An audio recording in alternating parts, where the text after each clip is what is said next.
आज एक विशेष तौर पर आदरणीय मुख्य सचिव महोदय और डीजीपी साहब और विजिलेंस के डीजी साहब एक बार हम लोगों ने बैठक किया तो ये लगा कि देश के स्तर पर विजिलेंस का सीवीसी का एक पूरा जागरूकता अभियान चलाने का काम देश के प्रधानमंत्री नरेंद्र मोदी जी करते हैं और ये लगातार वहां भी प्रथा रही है। बिहार में भी 80 साल हो चुके हैं। इसके लिए भी विशेष अभियान और जागरूकता चलाने की जरूरत है। तो हम लोगों ने तय किया कि इसको 2 जुलाई को इसको पूर्ण रूप से एक जागरूकता सप्ताह के तौर पर हम लोग इसकी शुरुआत करेंगे और पूरे बिहार में इस अभियान को चलाने का काम किया जाएगा। और क्योंकि मकसद है, इसमें हम लोगों ने TTT की कल्पना की है, टेक्नोलॉजी, ट्रांसपेरेंसी और ट्रस्ट। और इसके माध्यम से जनता का भरोसा और जनता के बीच में जाकर उनके भरोसे को कैसे कायम रख सकते हैं, इस पर सोचने की जरूरत है। और इसलिए विशेष तौर पर यह अभियान चलाने से हम बिहार के लोगों को न्याय दे पाएंगे, बिहार का जो समृद्धि का रास्ता है उसको खोल पाएंगे। और ठीक ही कहा विजय चौधरी जी ने कि इस बिहार में जब एनडीए की सरकार 2005 में बनी थी तो उसका मूल केंद्र था भ्रष्टाचार के खिलाफ अभियान चलाकर नई सरकार का स्थापना की। न्याय के साथ विकास, न्याय के साथ विकास तभी हो पाएगा जब जनता का इसका सीधा लाभ मिल पाएगा। और सीधा लाभ तभी मिल पाएगा जब उनको जो सुविधा देनी है उसमें कोई भी गड़बड़ी नहीं हो, इसकी कल्पना हमको करनी पड़ेगी। और यह तभी संभव है जब हम पूरी टीम मिलकर इस काम की व्यवस्था को आगे बढ़ाएं। और बिहार में कई तरह के सेक्टर हमारे खड़े हैं। मेरा विशेष तौर पर आग्रह रहता है पुलिस डिपार्टमेंट से कि आपके पास विजिलेंस यूनिट है, आपके पास स्पेशल विजिलेंस यूनिट है, आपके पास आर्थिक अपराध है, तब बाहर से एजेंसी कैसे हस्तक्षेप आपके यहां करता है? इसका मतलब हम काम नहीं कर रहे। मैं विजिलेंस यूनिट को विशेष बधाई भी देता हूं कि पिछले कुछ वर्षों में आपने बहुत अच्छा काम किया। स्पेशल विजिलेंस यूनिट को भी और तेज गति से काम करना चाहिए। अभी सुधांशु जी आए, मैं इससे आग्रह करूंगा इसको तेज गति से और आगे बढ़ाइए। और इसके साथ साथ आर्थिक अपराध, बिहार में अचानक कोई अमीर नहीं हो सकता है, यहां कोई शॉर्टकट रास्ता नहीं है। जो हमारी व्यवस्था है इस देश में, उस व्यवस्था में कोई भी व्यक्ति अचानक अमीर नहीं हो सकता है। शॉर्टकट वाले के लिए बेऊर ही फिक्स है, दूसरा कोई रास्ता नहीं है। कोई यदि उद्योग करता हो, धंधा करता हो, ये पूरी तरह डिजिटल है, पूरी व्यवस्था खड़ा है। लेकिन कोई सरकार में रहकर, चाहे वो मंत्री हो, विधायक हो या जनप्रतिनिधि हो या हमारे कोई भी ऑफिसर हो, टॉप से लेकर बॉटम तक यदि आर्थिक अपराध में संलिप्त है तो हर हालत में हमारी सरकार उसके खिलाफ कार्रवाई करेगी, उसको छोड़ा नहीं जा सकता है। और इसी के लिए कई केंद्र बने हैं। आपने देखा सहयोग पोर्टल, ठीक कहा गंगवार साहब ने, ठीक कहा कि सहयोग से पूरी रास्ता हम लोग खोल रहे हैं। नीचे जनता से सीधा संवाद हो रहा, जनता की समस्या को हम लेते हैं और जनता को क्या कष्ट हो रहा है इसको भी जानने का एक पल्स हम लोगों ने तय किया है। लगभग 4 लाख लोगों के आवेदन प्राप्त हुए और उसमें से यदि 3.5 लाख लोगों के आवेदन को हम डिस्पोज कर चुके हैं, इसका मतलब हम काम करते हैं। लेकिन समय सीमा में नहीं करते थे, इसलिए लोग हम पे आरोप लगाते रहे। अब हम लोगों ने समय सीमा तय कर दिया और अब पूरी व्यवस्था ऑटोमेटिक हो गया। यदि आपने पहले 10 दिन में नहीं किया तो उसका एक मैकेनिज्म है कि 11वें दिन आपको नोटिस प्राप्त हो जाएगा। 20 दिन में नहीं किया तो 21वें दिन आपको एक नोटिस प्राप्त हो जाएगा। और तीसरा जो अंतिम चेतावनी है, 25 दिन में यदि आपने पूरा नहीं किया तो 26वें दिन नोटिस प्राप्त होगा। और सबसे खुशी का विषय यह है कि पहला नोटिस हमने 9,000 लोगों को दिया, दूसरा नोटिस मात्र 350 लोगों को दिया और तीसरा नोटिस एक ही पदाधिकारी हमको पूरे बिहार में मिला, जो एक पदाधिकारी था जिसने हमको तीसरा नोटिस देने लायक बताया, तो उसको नोटिस देना पड़ा। और 30 दिन में तो सब काम कर, तो इसके बाद भी मैंने एक इसमें रास्ते खोले।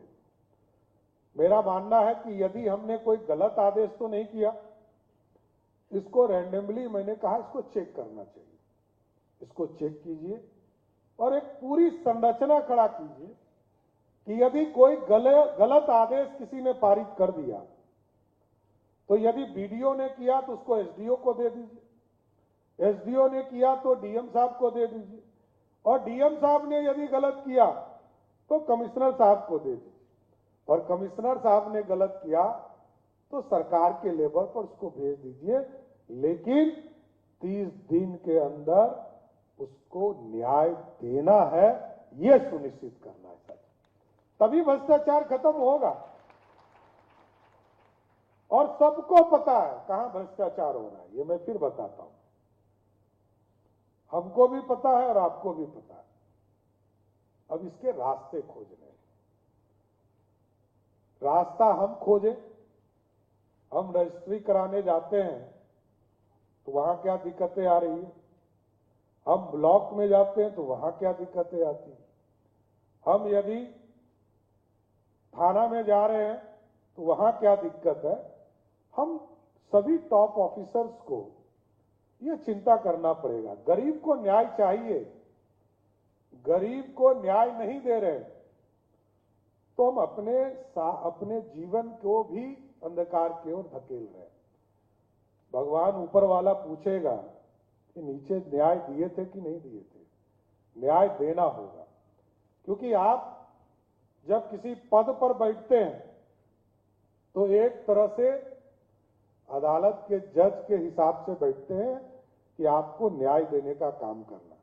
लेकिन मैं यही आग्रह करूंगा, इस पूरे जागरूकता अभियान के माध्यम से कई काम हुए हैं और आगे कई काम करने हैं, लेकिन इस पूरे यूनिट्स को तेज गति से बढ़ाइए और तेज गति से बढ़ाकर कोई भी भ्रष्टाचारी हो, जिस तरह मेरा स्पष्ट मानना है कि किसी भी हालत में, जो नीतीश कुमार जी ने कहा था कि न्याय के साथ विकास होगा, सुशासन स्थापित करने में बिहार में अपराधी की किसी भी हालत में कोई जरूरत नहीं है। अपराधी के खिलाफ कार्रवाई होते रहे, लेकिन उसी तर्ज पर यदि बिहार में कोई भ्रष्टाचार कर रहा है तो वैसे लोगों के खिलाफ भी हमारे विजिलेंस के लोग, स्पेशल विजिलेंस के लोग और आर्थिक अपराध के लोग सीधा हमला करके कार्रवाई करते रहिए, तभी बिहार बदल सकता है साथियों। और आप लोगों ने तो शुरुआत भी किया। मैं विजय जी को याद दिला रहा हूं, विजय बाबू को, नीतीश कुमार जी ने तो बिहार में स्कूल खोलने का काम किया। ये स्कूल क्यों नहीं खुल रहे, इसकी चिंता करना है। और जितने भी यहां पर बैठे हैं, लॉ सेक्रेटरी साहब भी बैठे हैं, इनसे बात कीजिए, हाई कोर्ट का पूरा कोऑर्डिनेशन इनसे लीजिए और जितने भी भ्रष्टाचारी हैं सबको चिन्हित करके उनके घरों में स्कूल खोलने का काम सरकार करेगी, इतना जरूर आश्वस्त करना चाहता हूं। लेकिन कई मुद्दे आपने उठाए हैं। अब तो पूरा डिजिटल दुनिया हो चुका है। आज जहां हम सोचते थे उससे अधिक अब कंप्यूटर सोचने लगा है। एक जमाना था, आज से 40 वर्ष पहले कोई रिकॉर्ड नहीं था। 20 साल 25 साल पहले भी कोई रिकॉर्ड नहीं मिल पाता था, पूरी किताबें आपको पढ़नी पड़ती थी। लेकिन अब तो एआई का जमाना है, कहां गड़बड़ी हो रही है, कहां कानून का उल्लंघन हो रहा है, इस पर हम चिंता अधिक कर सकते हैं। इसको और तेज गति से लाइए। सारे विजिलेंस के टीम को मैं यही कहूंगा कि आप इस तरह के लोगों को, एक्सपर्ट लोगों को अपने साथ जोड़िए कि दूसरा जितना इस देश में या दुनिया में जितने भी यूनिट्स हैं वो आपसे सहयोग लेने के लिए बिहार आना शुरू हो जाए, तब समझिएगा कि आपका स्मार्ट पुलिसिंग हो गया। क्योंकि अभी देखिए म्यूजियम, मैं बता रहा हूं, एक अनुभव बता रहा हूं। शुरुआती दौर में पटना म्यूजियम के खिलाफ कई कोर्ट के भी आदेश आए,